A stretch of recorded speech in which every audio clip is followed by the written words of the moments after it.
Hello everyone. Before we start, be sure to like and subscribe to this channel. Then leave a comment with your location and the time you're watching. That way, YouTube will keep showing you stories like this one. You ever feel like your phone knows you better than your friends do? Not just the usual stuff. What kind of food you like, your type in women, your insomnia patterns, but something deeper. Something that watches not just your choices, but your hesitation, your shame, your impulses you pretend not to have. It was around 2:46 a.m. on a Tuesday when it all began, and that thought didn't seem paranoid anymore. It felt like a confession. I hadn't slept in 2 nights, and I wasn't even pretending I'd try.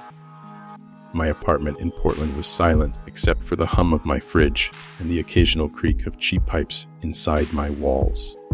I was in that dead-eyed, doom scroll zone, flipping between Reddit, 4chan, dark web iceberg charts, and encrypted forums that required browser extensions no sane person should trust.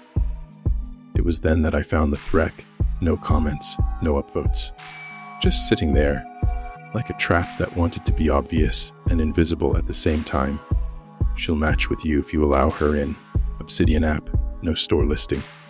I didn't even click it. Just hovering over the title activated a drop down with a single line. You can't unmatch the truth. That's all it took.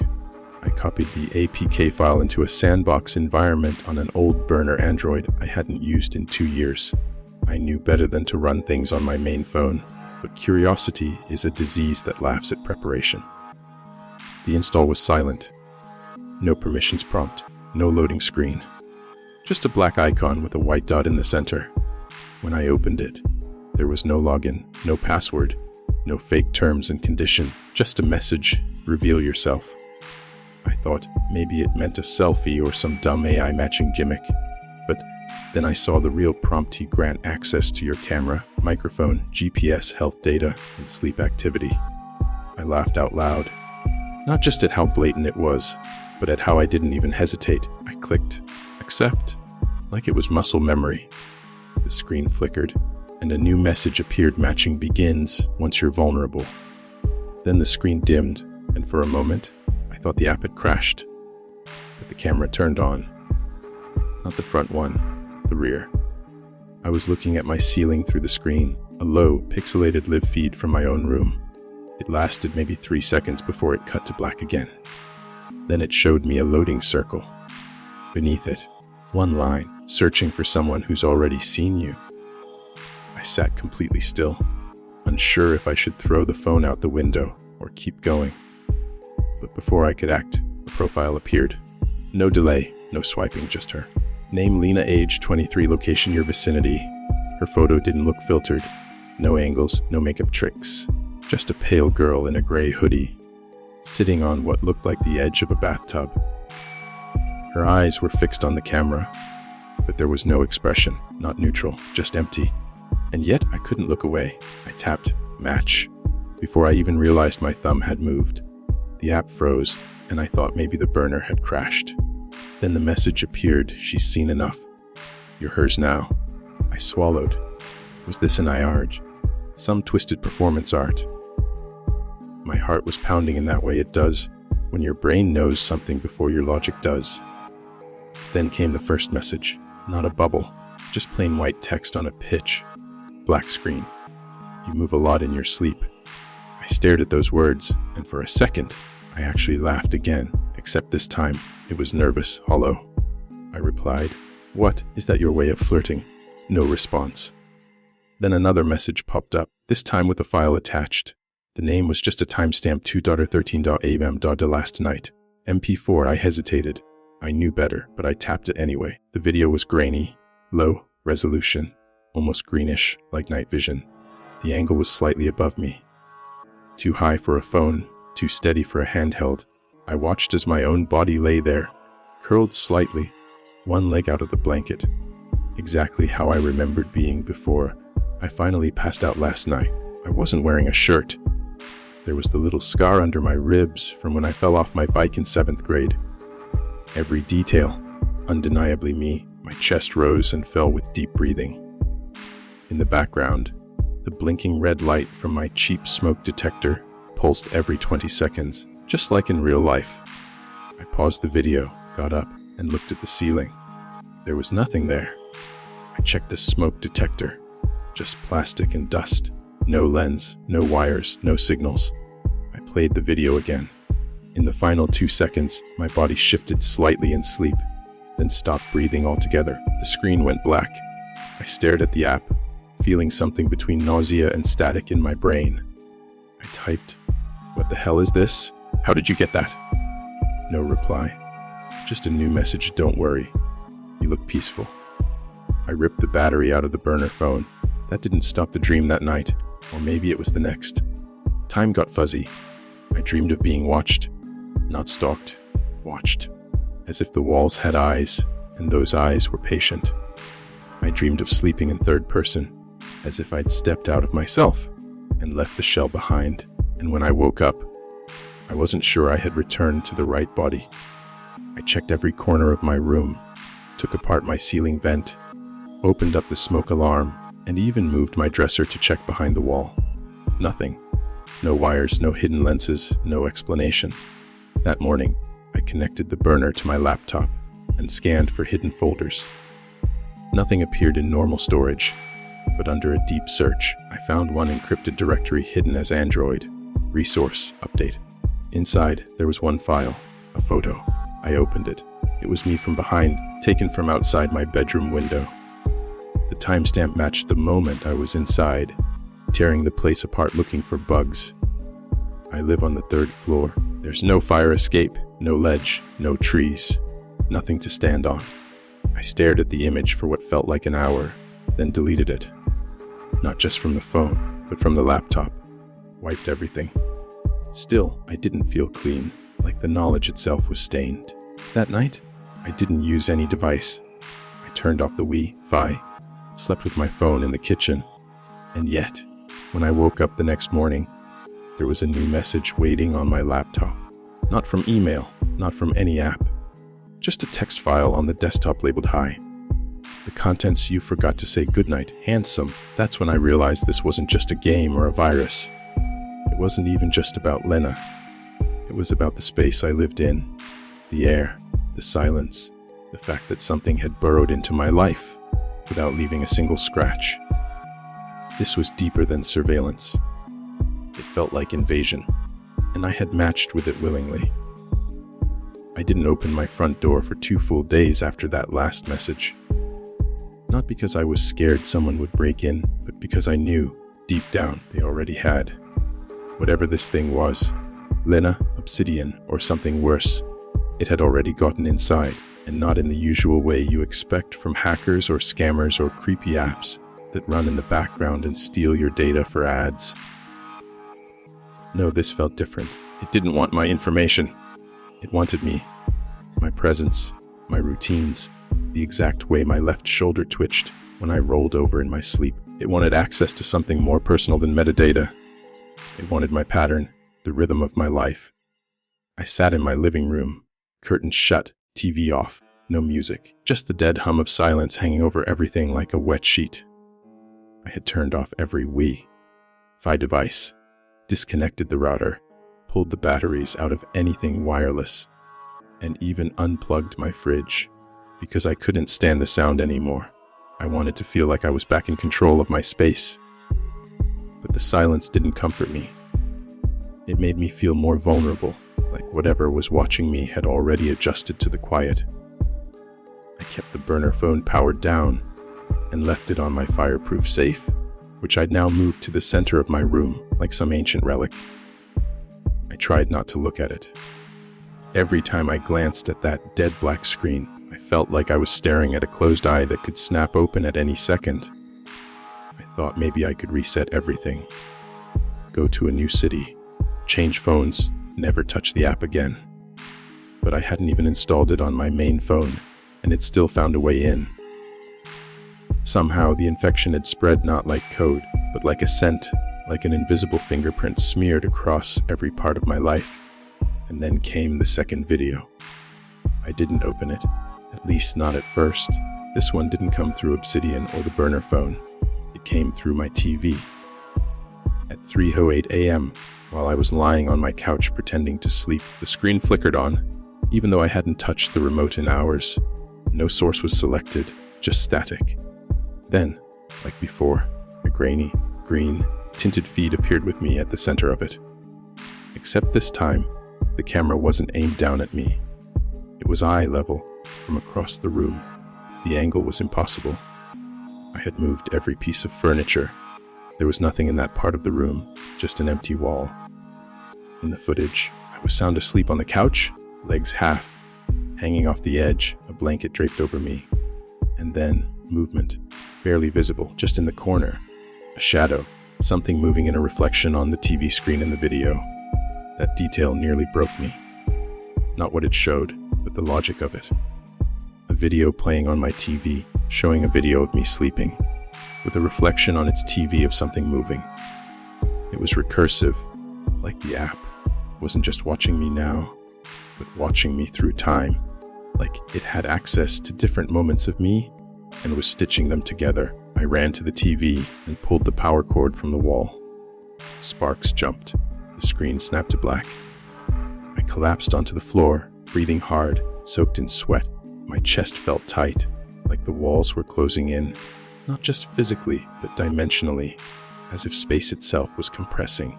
I don't know how long I sat there, maybe hours, maybe minutes, but eventually the room felt normal again, sort of. I didn't sleep after that. I couldn't, and it wasn't just the fear. It was the certainty that something was now recording me even as I sat in the dark. Not just images, not even video. I felt like it was capturing me, my thoughts, the subtle movements of my pupils when I blinked too fast, the tiny creaks in my jaw when I clenched without noticing. That day, I decided to test something. I left my apartment for the first time in 3 days. I walked 6 blocks to a hotel and booked a room under a fake name using cash. No phone, no laptop, nothing but a borrowed hoodie and the burner phone, wrapped in tinfoil inside a locked box. The front desk girl gave me a strange look when I asked if the room had smart devices. "Only the thermostat," she said. "No cameras, no Alexa, none of that." People actually ask for that kind of thing. I smiled like I was joking, but my hands wouldn't stop shaking. When I got to the room, I checked every corner. No mirrors, no vents, no blinking red lights. It felt safe.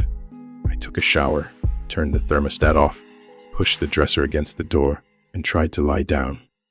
I didn't sleep, but I drifted into that weird space between waking and unconsciousness where time isn't real and the edges of the room feel soft. Around 4:03 a.m., I heard a sound. Soft, synthetic, like a notification chime. My heart dropped into my stomach. I hadn't brought any devices. I knew that sound. I looked at the TV on the wall. It was off, still black, but reflected faintly in its glossy surface was movement. Not in the room, but in the image. The reflection wasn't mine. It was someone standing over the bed watching me. My blood ran cold. I spun around. No one was there. I turned back to the screen and the reflection was gone. The room was empty again. I ripped the TV off the wall. Behind it, nothing. No wires, no hidden camera. I opened the mini bar and dumped out every bottle, searching for lenses. Then I noticed it. My phone, the burner I had left in the tinfoil box, was now sitting on the nightstand, screen glowing faintly. I hadn't touched it. I had left it locked inside the safe box. I kept in my apartment, but there it was, powered on, a single message glowing on the screen. No app interface, just white text on black. "Nice room.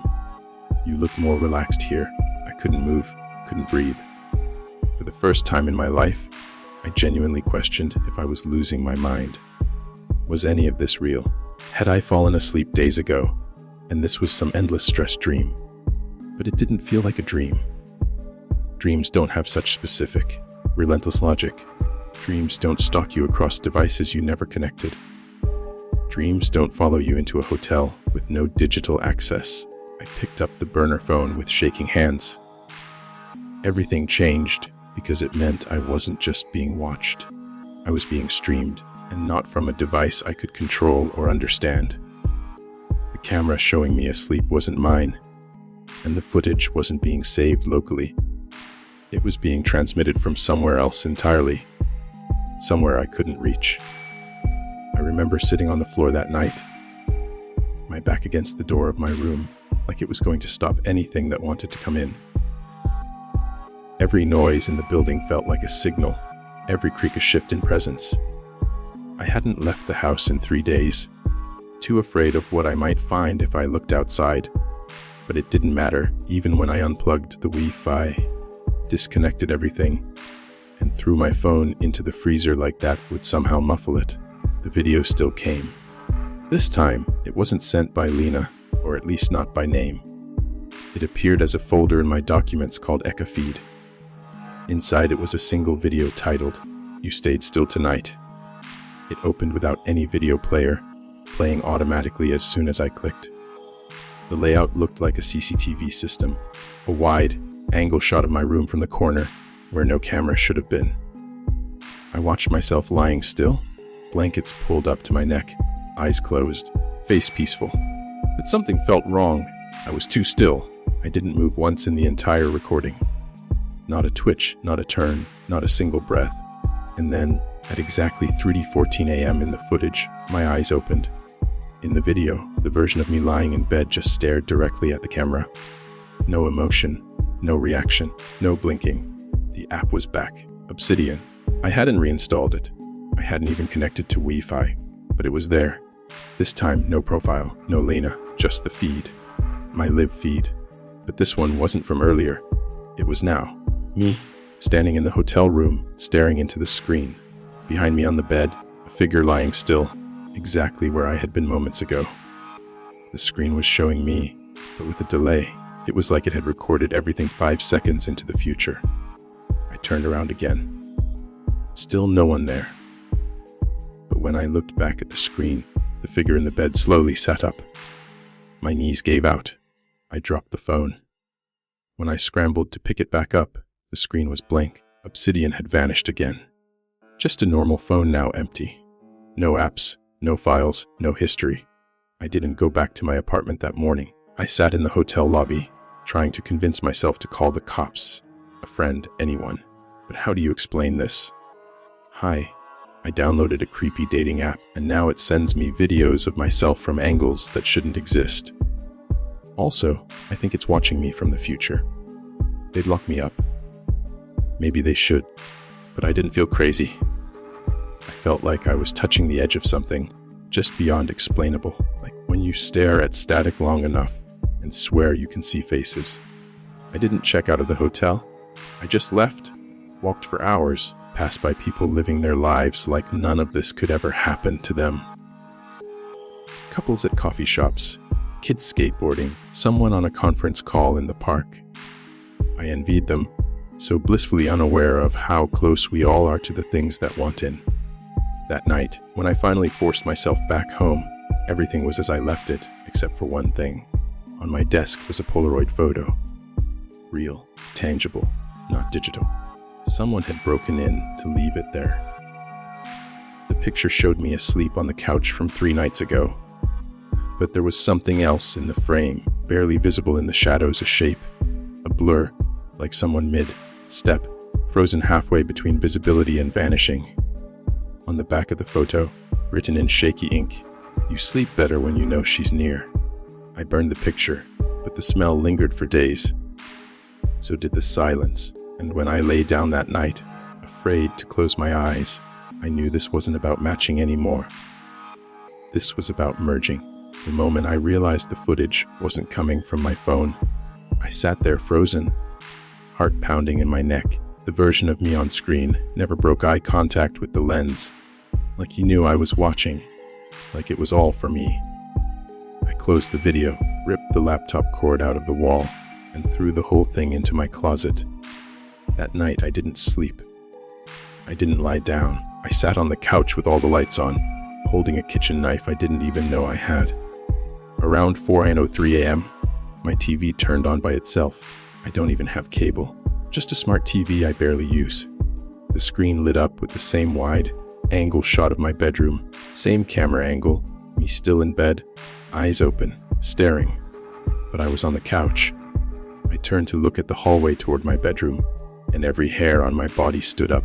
There was a glow coming from under the door, like the screen was still on in there, but I had unplugged everything. I walked slowly, quietly, the way people do in movies right before something awful happens. I cracked the door open and saw the room was dark, but the air felt full, heavy, like someone had just left. I turned the lights on, half expecting to see a figure in my bed, but there was nothing. The blankets were smooth, like no one had been there. I even checked the closet, under the bed, behind the curtains. Empty. When I turned to leave, I saw something on my pillow. My phone, the one I had locked in the freezer. The screen was on unlocked, displaying the Obsidian app. It read, "Sleep well. We're watching the right version now." I picked up the phone and saw a new message from Lena. No notification, just there on the screen, as if I had opened it myself. The message said, "Don't confuse who you are with who you appear to be." I didn't understand what that meant. I still don't. But I began to notice things changing after that night. Small things at first. My toothbrush would be wet when I hadn't used it. My fridge light would flicker like it had been opened too many times. My socks would be rearranged in the drawer. And then came the noises. Soft footsteps in the hall when I was home alone. Breathing sounds that didn't match mine. Taps on the window when I lived 3 floors up. I started recording everything. Audio, video, even tried running night vision surveillance with an old DSLR I borrowed. But the footage always glitched at the wrong moment. Skips, static, or worse, frame drops where I disappeared entirely for a few seconds, then reappeared in a different position. I asked myself, how could a version of me be captured on video, doing things I never remembered? Either I was sleepwalking in ways far more complex than medical science allowed, or something was impersonating me down to the last detail. The real breaking point came when I left my apartment during the day just to breathe, to be in sunlight, to feel like the world still made sense. I went to a coffee shop with outdoor seating, ordered black coffee, and sat facing the glass storefront. I hadn't checked the Obsidian app in days. I'd been too scared, but it auto-launched right there on my phone with no internet connection. The screen lit up with a message, "You're not home, but he is." Attached was a live stream. It was my living room, the exact chair I always sat in, and someone was there. Same hoodie, same posture, same face, but not me. He picked up a mug I knew was empty and drank from it. He turned to look toward the camera, toward me, and smiled. Not a grin, just a tiny upward twitch, like he knew what he was doing and wanted me to know too. I dropped the phone and ran back to my apartment. The whole way up the stairs, I felt like I'd missed something, like a scene had happened without me, and now I was walking into its echo. I opened the door slowly. Everything looked normal. Same couch, same kitchen light I always forget to turn off, but the mug in the sink was full, still warm, and on my couch there was a single white note card. No handwriting, just printed text. "You're not original, you're just lucky." I turned every camera in my house to face the walls. I stopped checking the app. I threw the burner phone in the river. I even tried moving, but every time I'd unpack somewhere new, there'd be a note waiting in the mailbox, or in the fridge, or tucked under the bathroom rug. Always the same phrase, always the same cold typeface. "He's still more convincing than you." I don't know who Lena is or what she is. I don't know if the version of me in those videos is a copy, a twin, an echo, or something worse. But I know this, when I look in the mirror now, I don't trust what I see. Because sometimes, for just a fraction of a second, my reflection smiles before I do. I didn't leave the apartment for 2 days, not because I was hiding, not entirely, but because every time I thought about walking out the door, I imagined coming back and finding my place ransacked, or worse, someone waiting inside. Paranoia was a slow fever, crawling under my skin with every tick of the clock. I'd already put tape over my webcam, disabled the microphones, turned off the smart TV, even unplugged the router. But somehow, despite all of that, I still felt watched. like something was leaning over my shoulder, just outside my peripheral vision. The worst part was that the app, Obsidian, had vanished from my phone. Not uninstalled, not deleted. Vanished. No trace in storage, no process in the logs. It was as if it had never been there to begin with, except I knew it had. I'd seen her face. I'd gotten that message. I'd seen myself sleeping. But now, I couldn't even prove it to myself. And then the messages started again. The first one came through a dummy Gmail account. I never remembered linking to anything. The subject line just read, "Do you remember her name?" I opened it. Inside was a black screen, an image that looked like a camera feed at first glance, but there was nothing moving, just stillness. A hallway, one that didn't look like mine. Pale green walls, a strip of light coming from underneath the closed door at the far end. But I could swear I'd seen that hallway before. I stared at the photo for a long time, trying to place the details: a trash bin next to a fire extinguisher, a shadow that looked like a handprint on the wall. I wasn't sure if I was imagining that last one. Beneath the image was one line: "She's closer than you think." No sender name, no signature. I replied asking who this was. The email bounced. Address not found. I checked the metadata. It had no timestamp, no IP trail, not spoofed, just empty, as if it came from a place that didn't exist on the same network as the rest of us. That's when I knew this wasn't over. Not even close. Around 2 a.m. that night, I woke up to a loud pop, like a balloon bursting but deeper, closer to a speaker shouting out. My heart was already hammering as I sat up in bed. No light, no sound. Then the glow came. A faint, bluish hue washing the walls like moonlight, but the windows were shut, curtains drawn. The glow wasn't from outside, it was coming from the living room. I stepped out slowly, holding my breath, feeling the kind of tension in the air that you don't explain, you just know something's off. My TV was on, except it wasn't playing anything. It wasn't even connected to Wi-Fi or cable. Just a black screen with a blue shimmer, and a single line in the middle that kept flashing. "Do you remember her name?" The same sentence from the email. I couldn't move. I couldn't even reach for the remote. I just stared at the words, the way they blinked in and out like a dying heartbeat. The moment I stepped closer, the screen changed. Her face filled it. That same girl from Obsidian, same pale skin, same jet black eyes. Only now her lips were moving, whispering something, but no sound came through. It was silent. I could only read her lips over and over. "I see you. I see you. I see you." I blacked out. No joke, no exaggeration. The next thing I knew, I was on the floor, my shoulder throbbing like I'd fallen sideways. The TV was off. My phone was dead. My head felt like someone had twisted it with wires. I crawled back to my room, breathing like I'd run a marathon underwater.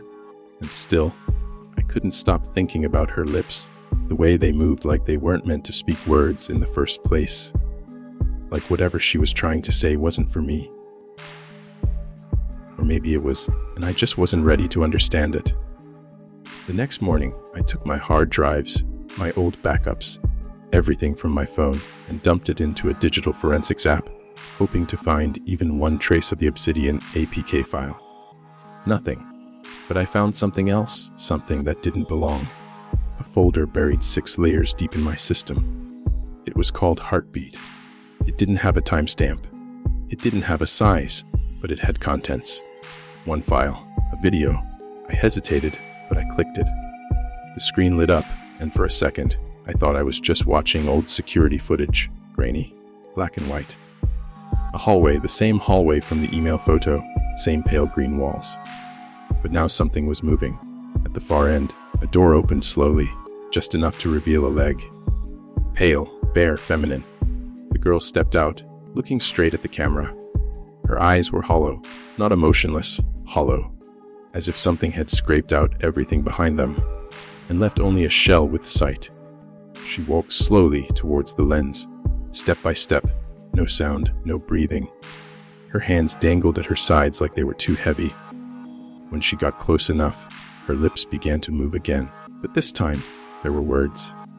The footage had sound. and I'll never forget what she whispered. "You brought me back." Then the screen went black, just like that. I closed the player, unplugged the hard drive, and dropped it into a bucket of water. Later that night, I finally called someone. My friend Dean, we used to work together at a cybersecurity firm before he moved into freelance threat detection. He wasn't the kind of guy who got spooked easily. I didn't tell him everything, just that I was dealing with a data ghost. Something that attached itself to a deleted app and wouldn't go away. He offered to come over the next day, said he had gear that could detect packet transfers from passive sources, even from rogue apps. I almost felt hope again, but as soon as I hung up, another email came. This time, no subject, no text, just an attachment before you to sleep, Dean. MP4. I didn't want to open it, but I did, and what I saw made me drop my phone. It was me, sitting at the kitchen table, wearing the same clothes I had on now, drinking the same cup of tea I just poured, but the perspective was wrong. It was filmed from behind me, from the ceiling, and I looked up in the video, as if I knew I was being watched. I looked straight at the lens, and I smiled, but I never remembered doing that. I never looked up. I never smiled. And then the video stopped, the timestamp on the file 10 minutes into the future. I didn't sleep that night, and somehow I knew that if I did, she'd come again. Not through my screen, not through my phone, but through whatever portal I opened the moment I downloaded Obsidian. Through every tap I made, through every swipe, every digital glance I thought was innocent. Because she wasn't just a ghost in the app, she was the app. Or worse, she was the thing behind it, the one who watches from inside the code. And now, she was getting closer. I didn't sleep for the next 2 nights. Not because I didn't want to, but because I couldn't. Not with what I had seen. Not after realizing that someone, or something, had been in my room while I slept and had done so precisely that it had to have been planned for weeks, maybe months, and that knowledge had dug into me like a hook, under my skin, pulling at every thought I had, unraveling my sense of normalcy second by second, until my apartment didn't feel like mine anymore, but like a trap someone else had set for me, and was watching me struggle inside. I unplugged everything, turned off the power in half the rooms, taped over my laptop camera, and kept my phone off, battery removed. And yet, the feeling never left. The sensation that if I stepped out of frame, if I let my guard down for even a second, they'd be there in the shadows ready to record again. So, I bought a standalone GoPro. No Wi-Fi, no Bluetooth. I set it in the corner of the living room, facing my front door, and every few hours, I checked the memory card like some twisted ritual of self-surveillance, half hoping I'd catch something and half praying I never would. But on the third night, it happened again. 2947 a.m., just like before. A soft, metallic clink as the doorknob turned ever so slightly. Not forced, not loud, just enough to let me know it was real and not in my head. And this time, I was ready, holding the bat I'd kept next to my bed since all this started, creeping barefoot across the wooden floor that felt like it could betray me with a single creak. As I reached the peephole, my heart started in my chest because I just knew, that whoever was out there wasn't trying to break in, but to be let in. And when I looked, I saw nothing, absolutely nothing, an empty hallway washed in the blue light from the emergency exit sign. But still, I waited, listening, breathing through my nose, staying perfectly still like prey hiding from a predator. And when no sound came for 5 long minutes, I finally exhaled, checked the door lock again, then went to the GoPro and pulled the SD card with trembling fingers. I plugged it into my old tablet that had no internet access and played the last clip recorded, fast forwarding through most of the footage until I saw the glitch. A tiny flicker, barely half a second, where the entire screen went dark and came back with a single frame, frozen on screen. A frame that showed her. The same girl from the app, the same girl who had lived, streamed my sleep, standing in the middle of my living room. Not walking, not entering, just there, as if blinked into place by something beyond reason. her eyes as dead as ever, her hands by her sides, hair damp like she'd climbed out of a lake, body sagging at the sleeves. And for that one frame, I swear she was looking right at the GoPro, like she knew it was recording, like she wanted me to see her, and then she was gone again. Nothing else. No movement, no door opening, just silence. And even though it was only a frame, I stared at it for 10 full minutes, heart hammering, blood ringing in my ears. Because deep down, I understood the message. She didn't need to come through the door anymore. She was already inside, and I was the only one who hadn't figured that out yet.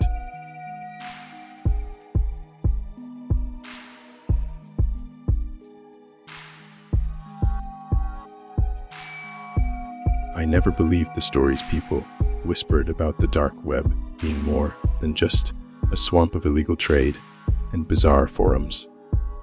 I always figured they were just trying to scare each other for the thrill of it, the same way people dared each other to say Bloody Mary in the mirror when we were kids. But everything changed the night I matched with a girl named Alice on a Tinder, like app I didn't even remember downloading. Something about the icon was off. It looked like Tinder's usual flame, but it was black, almost absorbing light rather than reflecting it. I chalked it up to some third-party developer trying to mimic the UI to lure people into their knockoff dating ecosystem. But curiosity got the better of me, because it didn't ask for money, didn't ask for ads, and most weirdly, it didn't ask for access to my contacts or location. Yet somehow, the matches it gave me all lived within a couple of blocks of my apartment in Seattle, which was already sending a chill up my spine because I had GPS turned off and no active social media, not since I started going off grid after that whole crypto exchange data leak last year. But this girl, Alice, she looked exactly like someone I would have swiped right on in the real world. Dark hair, unreadable eyes, sharp cheekbones. Her profile said almost nothing besides one line that just read, "If you're awake now, I am too." And that creeped me out way more than I let myself admit. But I still messaged her because loneliness does strange things to a man at 2:30 in the morning, especially when the city outside your window is dead quiet, and the only thing keeping you company is the faint electrical hum of an old refrigerator and the occasional siren echoing somewhere miles away. So I messaged her with just one word, "Hey," and she responded instantly. Not seconds, not even milliseconds later. It was like she was already typing before I hit send. And her message just said, "Why are you still awake?" I remember laughing out loud because I was the one who initiated the conversation. But I typed back something dumb, like, "Insomnia, you." And then everything spiraled, because her response came with a photo attachment that didn't even have time to load properly before I clicked it, expecting a meme or maybe a blurry selfie. But it was a still frame of me, sitting on my own couch, phone in hand, wearing the same black hoodie I was wearing in that exact moment. The only difference was the angle. The photo was taken from above, and slightly behind me, like from the top corner of the ceiling where there was no camera, no shelf, no vantage point of any kind. For a full 5 seconds, I just stared at it, unable to blink, because it wasn't a look-alike, it wasn't a deepfake. It was me, right then, real time. My hand trembled so hard I dropped the phone and scrambled to check the ceiling, the corners, the vents. Nothing. No lens, no shadow, no strange buzzing to indicate any kind of surveillance tech. But when I picked my phone back up, she had sent another message that just said, "I like how you look when you think no one's watching." I swear, I could feel my heart slow down unnaturally, like something heavy had wrapped around it and was squeezing. I typed back, "Who are you?" But the app glitched, and instead of sending, it closed. The entire screen went black, like it had crashed, but my home button wouldn't work, and the power button didn't respond either. I had to shut it down by holding both buttons for a full 10 seconds. When the phone rebooted, the black Tinder app was gone. Not uninstalled, gone, like it had never been there in the first place.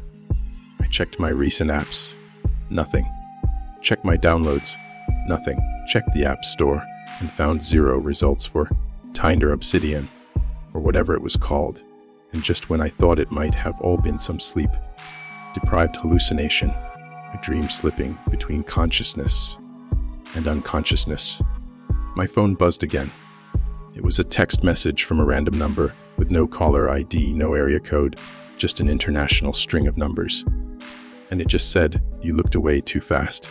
Attached was a video file named Live01, MP4. I hesitated because everything in me screamed not to open it. But I did because, again, curiosity is stronger than fear when the monster wears a beautiful face. The video was grainy, low res, but unmistakable. It was a live stream, not a recording, and it showed me lying in bed, covers pulled up, chest rising and falling slowly. Except I was watching it while still fully awake, still footing on the couch, meaning this was either a loop, or I was watching a version of myself that didn't know he was being filmed. Or worse, it was a real time shot from inside my bedroom while I was looking at it from the outside. I sprinted to my bedroom in pure panic and flung the door open, expecting to catch something. But there was no one. Nothing, just the cold draft of air and the rumpled bed that looked recently left rather than recently entered. And when I turned back to the hallway, I thought I saw something, just for a split second, standing at the end of the corridor like a silhouette that melted away the moment I looked directly at it. I rushed back to the couch, locked the front door, closed every window, shut every curtain. But the video stream continued on my phone. Even as I disabled Wi-Fi, turned off data, and put it on airplane mode, it kept playing, kept showing me sleeping.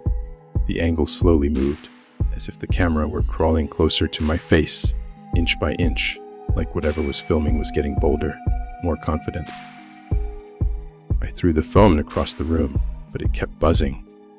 And when I finally picked it up, the stream had ended, and the screen showed only one line of text.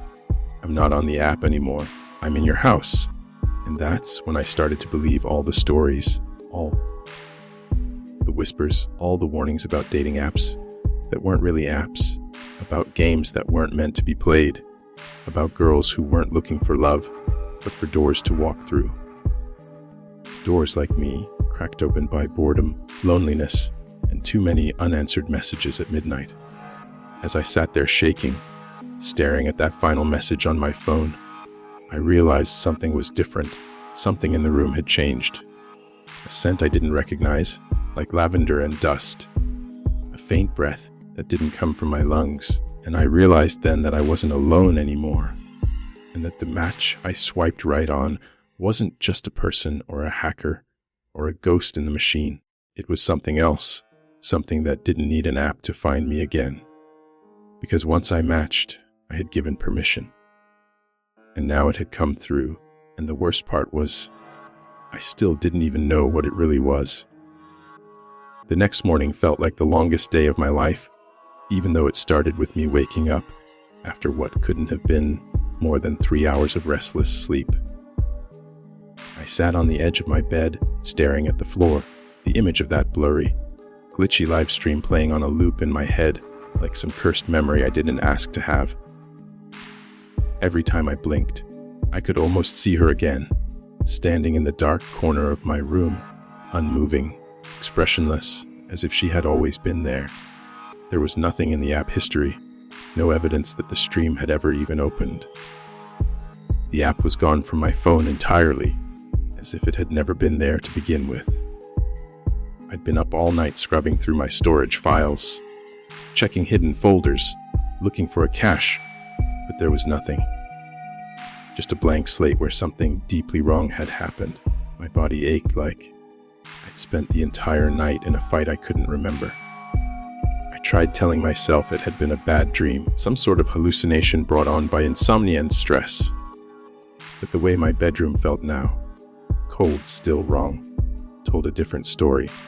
I couldn't even look at the far corner anymore, without feeling like someone might still be standing there. I left my apartment without showering, threw on a hoodie, and went to the nearest coffee shop. I just needed people around me, something normal, something that could pull me back into reality. But the moment I stepped inside, I felt it, that same crawling pressure in my chest, that sensation you get when you know someone is watching you, but not out of curiosity, out of calculation. I ordered black coffee, took a seat by the window, and started searching for any mention of the app online. But just like before, there was nothing on the surface web. No links, no articles, no tech blogs whispering about some creepy underground app. I even tried posting a thread anonymously, asking if anyone had heard of a dating app that streamed you without permission, but the thread was removed within 10 minutes for violating community safety guidelines. That's when I started getting private messages. They weren't from normal accounts. Each one had a scrambled username, random letters and symbols, and no post history.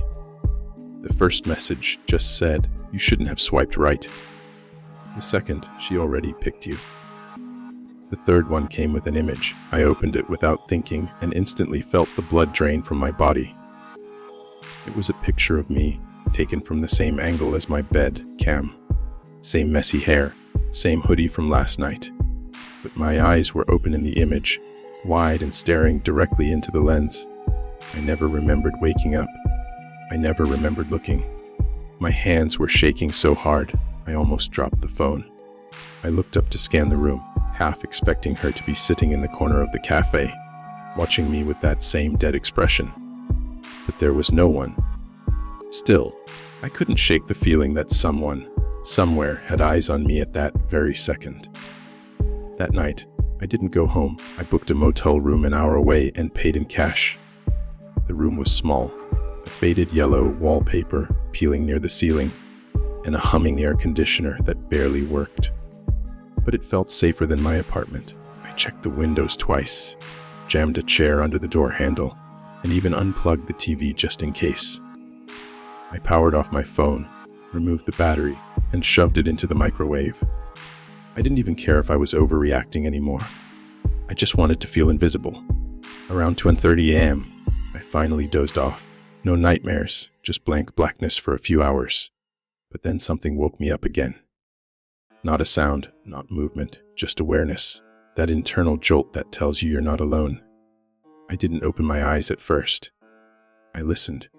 I breathed as quietly as I could. I tried to tell myself it was just the paranoia catching up with me.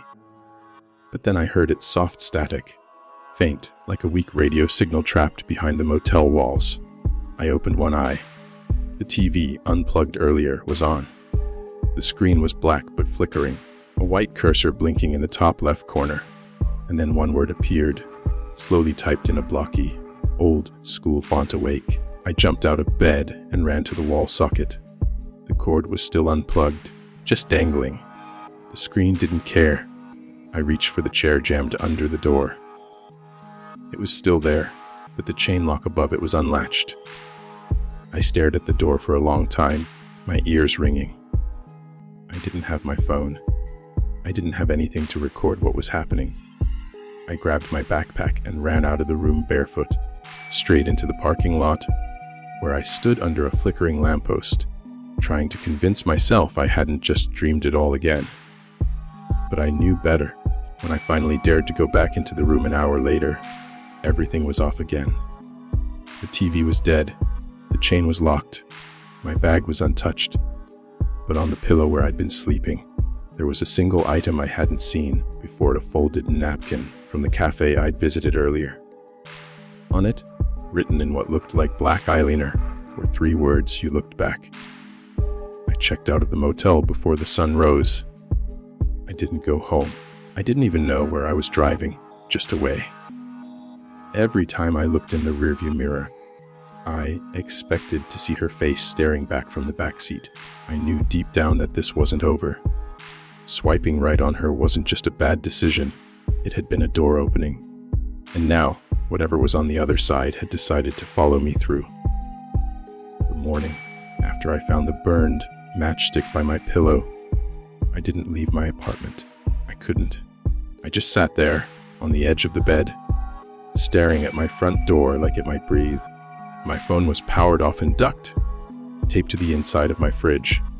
but somehow I still felt like someone was watching. The air in the apartment had shifted, heavier, like I was underwater. Every sound outside made my body jolt. The old pipes groaned like they were being bent by invisible hands. At 3:33 p.m. exactly, my doorbell rang once. Just once. I didn't move. I just listened. A single knock followed, then silence. I waited. 5 minutes passed, then 10. Then I finally crawled toward the peephole and looked through. No one. I opened the door anyway. Just a crack. Heart racing so fast I felt dizzy. Taped to the door frame was a Polaroid of my apartment door from the hallway, from a slightly downward angle, like it had been taken just minutes ago by someone tall, or someone standing on something. On the back of the photo, a scrawl, "Nice hair. I hadn't left my apartment." No one could have taken that unless they'd been inside already. I closed and locked the door and started checking every inch of my apartment. Closets, kitchen cabinets, even under the fridge. Nothing. But then I remembered the air vent in the hallway. It led to the next apartment over, the one that had been empty for weeks. Or at least, I thought it was empty. I unscrewed the vent cover and shined my flashlight inside. Just dark metal, until I saw it, a crumpled piece of paper shoved deep inside the duct. I reached in and grabbed it. A torn page from a notebook, written in frantic handwriting. She doesn't use doors. She knows the crawl space. Tape your mirrors. I stared at the message, feeling ice creep down my spine. I didn't understand it, but something about the command to tape the mirrors struck me. As more than paranoia, I pulled every mirror in my apartment off the wall and covered them with duct tape. The entire time, I felt like I was being laughed at silently from the dark corners of the ceiling or behind the curtains. That night, I couldn't sleep. I left all the lights on, I locked the bedroom door and shoved furniture in front of it.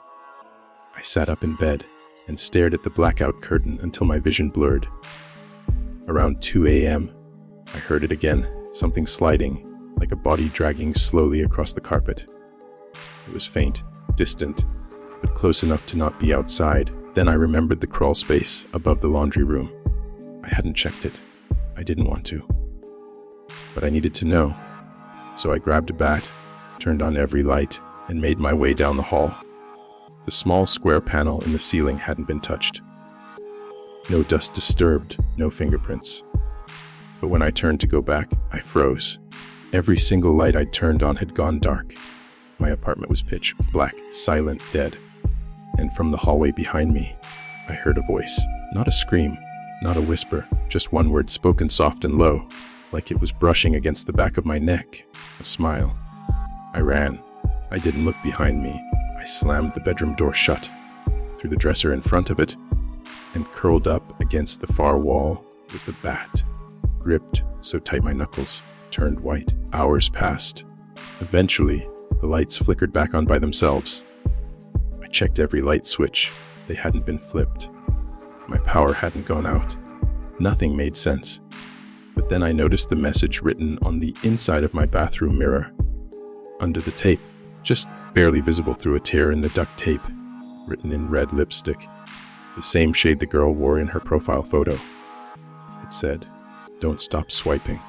I ripped the mirror down and threw it in the dumpster outside. Then I powered on my phone again. Dozens of missed alerts, some system update errors, but one thing stood out: the secret Tinder app was back. I hadn't reinstalled it, but there it was, sitting in the corner of my screen like it had never left. I tapped it. It opened without loading. No welcome screen, just a profile. Hers. Same photo, same bio, but this time the tagline had changed. Now it said, "Last match wins," and the swipe option was gone, replaced by one button INVIE. I didn't press it. I powered off the phone again and threw it in a drawer. But I knew something was unraveling, something that had no interest in stopping. She wasn't just a ghost in the app. She wasn't a hacker or some twisted prank. She was real, in some way I didn't yet understand, and she was getting closer. By the next morning, it felt like the walls themselves were breathing with me, sensing up with my pulse, watching me from the inside out. And even though I hadn't slept a full hour, I forced myself to go outside because the air inside the apartment was beginning to taste metallic, like battery acid and rust. And every time I blinked, I swore I could hear fingernails tapping gently against the glass of the dark TV screen that I hadn't turned on in days. So I grabbed my hoodie, shoved the dead phone into my pocket, and stepped outside into the sun, which burned brighter than I expected. Too bright, sharp even, like it didn't want me out there, like I didn't belong among the people anymore. And I realized for the first time in days just how distant I had become from normalcy. People walking dogs, laughing into phone calls, sipping their overpriced coffee, not knowing that the second you swipe the wrong profile or see the wrong face in a digital mirror, your whole world tilts slightly and never straightens again. I walked aimlessly for hours, trying to feel like a person again, trying to sweat the fear out of my skin, until I passed a street mural that made me freeze, because it looked exactly like her face. Not cartoonish or stylized, no, exactly like her Tinder profile, down to the curl of her smile and the unnatural glint in her left eye. I stood there staring, not able to tell if it had been there before or if it was meant for me, until I noticed the writing underneath it in faded chalk. Have you invited anyone yet? And that sentence made my spine pull tight like a wire, because I hadn't told anyone, hadn't shared the app, hadn't clicked that button, and somehow I knew deep in my gut that the game wasn't going to let me off that easily. So I ran from the mural and didn't stop until I was breathless, hunched over in a gas station bathroom, splashing cold water on my face, and looking at the warped reflection in the cracked mirror, which was somehow now showing the image of my living room behind me. And on the couch, where no one should have been, was a figure in a red hoodie, face covered in shadows, just sitting there waiting. I spun around, heart clawing at my ribs, but of course I was alone. No one there, just the buzz of the fluorescent lights and the distant honk of some impatient driver. And when I looked back at the mirror, it was normal again, like nothing had happened. But I didn't feel crazy, not anymore, because whatever was happening wasn't just in my head. It was following me, embedding itself in my life in ways I couldn't explain or even fully detect until it was too late. When I finally got back to my apartment, stomach growling and limbs trembling, I found a package at my door. No return label, just my name scrawled across the top in smeared red marker. And against all better judgment, I took it inside, locked the door behind me, and opened it slowly, flinching like it might explode. But inside was only a single items, a pair of wireless earbuds, the kind you'd get with a new phone, pristine and untouched, and a sticky note beneath them that read, "Listen tonight, or she knocks again." My throat closed up, because I hadn't told anyone about the knocking, about the single knock followed by silence, about the time I thought I heard breathing from the other side of my mirror. And yet somehow, they knew. I was starting to understand that this wasn't about swiping, not anymore. It was about submission, about doing what the system wanted, and I didn't know if it was human AI or something entirely unclassifiable, but it had learned me, studied me, and now it was shaping the rules of this interaction, like it was some sick game. I wanted to run. I wanted to fly out of the city and never look back, but something kept me tethered, something in my chest that pulsed like an anchor. And that night, as the sky darkened and the air grew thick again, I sat on my bed with the earbuds in my hands, wondering what would happen if I didn't listen. And part of me wanted to test it, to defy it, but then I remembered the lipstick message on the mirror, the Polaroid, the voice that had whispered from the hallway. And so I gave in. I connected them to my phone, which powered itself on the moment the case clicked open. And without me pressing anything, an audio file began to play, and what I heard wasn't music or a message. It was breathing. Steady, rhythmic, slightly rusty. And at first, I thought maybe it was mine recorded, but then I noticed subtle sounds layered underneath.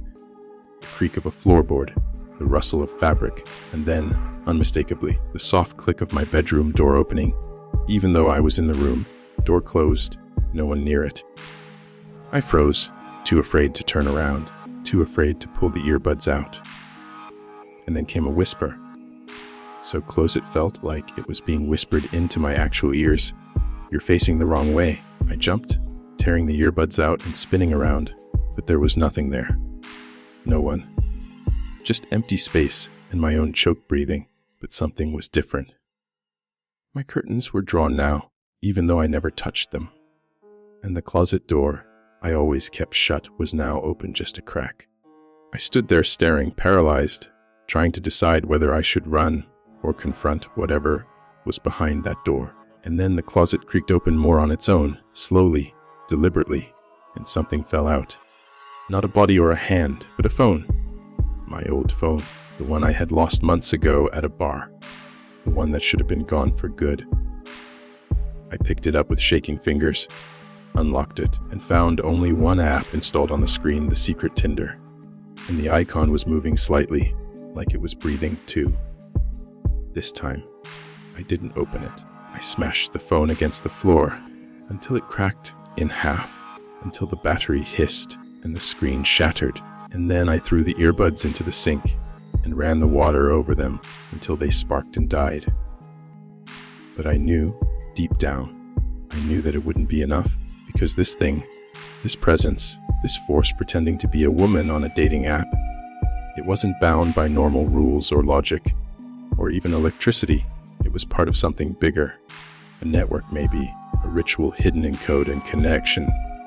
And it had chosen me, marked me, and now it was giving me choices: listen or disobey, invite or decay, match or vanish. As I sat there in my destroyed apartment, lights flickering again, a cold realization wrapped itself around me. The app didn't want to kill me, at least not yet. It wanted me to become something.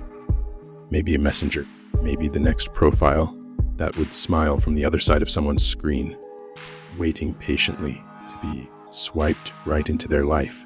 And as that thought burrowed into me, I realized something even worse. I hadn't been hallucinating that reflection in the gas station mirror. I'd been seeing forward, not backward. And the figure on the couch hadn't been a stranger or even her. It had been me, weeks from now, hollow-eyed, dressed in the same hoodie I was wearing now, smiling at someone I couldn't see. And I knew deep in my core that whatever was behind the app wasn't satisfied with me just yet. It was still watching, still listening, and still smiling. I didn't think I'd survive the night, but somehow morning came. The sun slipped through the blinds like a quiet promise I hadn't earned. My body ached from hiding under the bed, every muscle frozen in anticipation, waiting for the door to creak, for the footsteps to return, for the soft, mechanical whir of a camera turning toward me. But none of it came. Silence had never been so suffocating. I crawled out, heart pounding, and stood in the middle of my ruined apartment. The fridge was still open from the night before. My mattress was flipped. The bathroom mirror cracked. And my phone, it was gone. But what terrified me more was what remained. The laptop, sitting in the center of the room on the floor, screen still glowing faintly. It had turned itself on again. No keyboard input, no mouse movement. I hadn't touched it. I hadn't even plugged it in. The screen showed the live stream, just like before. But this time, it wasn't of me. It was someone else. A different room, a different bed, a different face. Some guy sleeping peacefully, completely unaware. That's when I understood. It wasn't about me. I wasn't the first. I probably wasn't even the 100th. This whole thing, it was a cycle. A dark ecosystem feeding off people who think they're lonely, who swipe right looking for comfort or a thrill. I had stumbled onto something that wasn't meant to be seen, let alone understood. There was no app to delete, no profile to unmatch, no customer support to call. Whatever this thing was, whoever she was, it moved through signals, shadows, permissions you didn't know you gave. And now it was moving on to someone new. I watched the man sleep for hours, frozen, wondering if I should warn him, if I should scream into the void and tell him to run. to burn his phone, to move across the country. But what good would that do? I had tried. I had screamed. I had run. And still, the live stream came back. Still, she found me. Maybe that's the point. Maybe it doesn't matter who matches, or when, or why. Maybe it's the act itself. Swiping, opening the door, letting them in. That seals your fate. I closed the laptop, heart beating like thunder, and stuffed it into the bathtub. I poured lighter fluid on it and set it ablaze, watching the fire consume the keys, the screen, the curse code behind it. But even then, as the smoke rose and the plastic curled, I felt watched. Like somewhere, out there, another screen just blinked on. Another match. Another sleeping body. Another chapter.